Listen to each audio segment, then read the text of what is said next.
নমস্কাৰ বন্ধু বান্ধৱীসকল, ইতিমধ্যে যোৱা 22 ছেপ্টেম্বৰৰ পৰা শাৰদীয় নৱৰাত্ৰি আৰম্ভ হৈছে।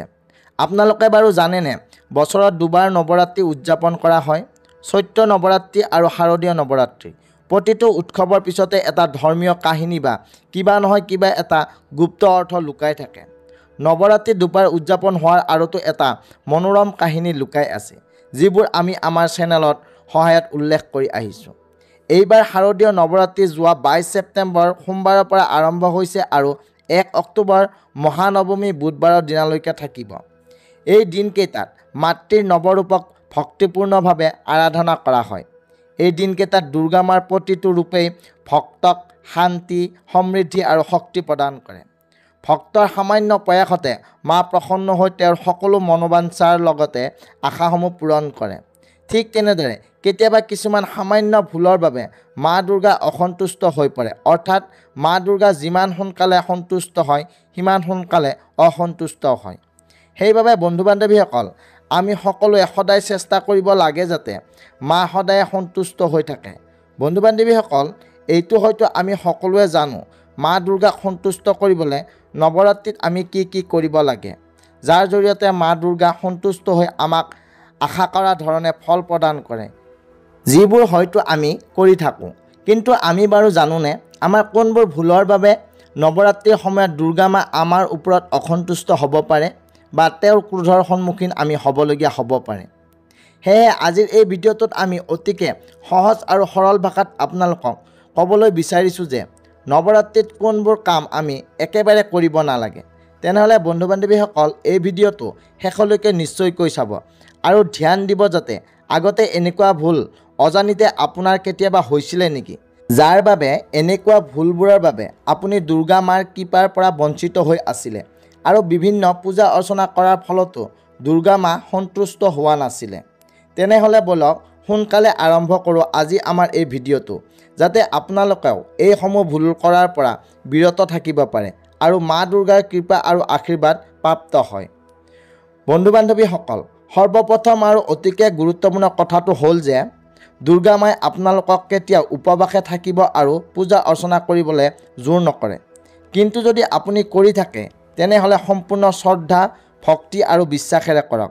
দুৰ্গা মাক আৰাধনা কৰাৰ সময়ত মনত কেতিয়াও কোনো ধৰণৰ বা কোনো প্ৰকাৰৰ শংকা বা বেয়া ভাৱনা একেবাৰে নানিব, কিয়নো যিটো মনত শংকা আৰু বেয়া ভাৱনাবোৰ থাকে তেনেকুৱা মন কেতিয়াও শান্ত হৈ নাথাকে আৰু অশান্ত মনেৰে পূজা পাঠ কৰাটো একেবাৰে ফলপ্ৰসূ নহয়।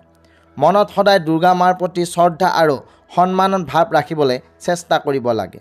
দ্বিতীয় কথাটো, নৱৰাত্ৰিৰ সময়ছোৱাত যিকোনো প্ৰকাৰৰ বেয়া বা অপশব্দ ব্যৱহাৰ অথবা গালি গালাজ, মিছা কথা কোৱা, কাৰোবাৰ সমালোচনা কৰা, কাৰোবাক ঠাট্টা মস্কৰা কৰা আদিবোৰৰ পৰা বিৰত থাকিব লাগে। কাৰণ যিখন মুখ আৰু অন্তৰেৰে আমি মা দুৰ্গাৰ পবিত্ৰ মন্ত্ৰ, আৰতি আৰু নাম উচ্চাৰণ কৰোঁ, সেইখন মুখেৰে ওলোৱা শব্দ পবিত্ৰ হোৱাটো অতিকে জৰুৰী। তৃতীয়তে, নৱৰাত্ৰিত যিকোনো প্ৰকাৰৰ মাংস, আমিষ খাদ্য তথা মদ ভাং লগতে গুটখাজাতীয় বস্তুসমূহ কেতিয়াও সেৱন কৰিব নালাগে, কিয়নো এইবোৰে মনুষ্যৰ মন আৰু মগজুৰ নিয়ন্ত্ৰণ নাইকিয়া কৰে। আমিষ খাদ্যই মনুষ্যৰ শৰীৰত উত্তাপ বৃদ্ধি কৰে, যাৰ প্ৰভাৱ পোনপটীয়াভাৱে আমাৰ হৃদয়ত পৰে। মদ ভাং গুটখা আদিৰ পৰা আমাৰ শৰীৰত কি প্ৰভাৱ পৰে ইয়াৰ লগত আমি হয়তো ভালদৰে পৰিচিত। সেইবাবে যিমান পাৰে নিৰামিষ খাদ্য খাবলৈ চেষ্টা কৰিব, বিশেষকৈ টেঙা বস্তু খোৱাৰ পৰা বিৰত থাকিবলৈ চেষ্টা কৰিব। চতুৰ্থ কথাটো হৈছে, নৱৰাত্ৰিৰ দিনকেইটাত আপোনাৰ ঘৰলৈ সহায় বিচাৰি অহা আৰু ঘৰলৈ অহা সৰু ছোৱালীক কেতিয়াও খালী হাতেৰে নপঠিয়াব। কাৰোবাক সহায় কৰিলে মা দুৰ্গা এনেও অতিকে সন্তুষ্ট হয় আৰু অসহায় লোককতো সহায় কৰিলে মাৰ কৃপা আপোনাৰ ওপৰত অৱশ্যেই হ'ব। মান্যতা অনুসৰি সৰু ছোৱালী দুৰ্গা মাৰ আন এটা ৰূপ। শাস্ত্ৰ অনুসৰি এই দিনকেইটাত দুৰ্গা মা সৰু ছোৱালীৰ ৰূপ ধাৰণ কৰি ধৰাত বিচৰণ কৰে।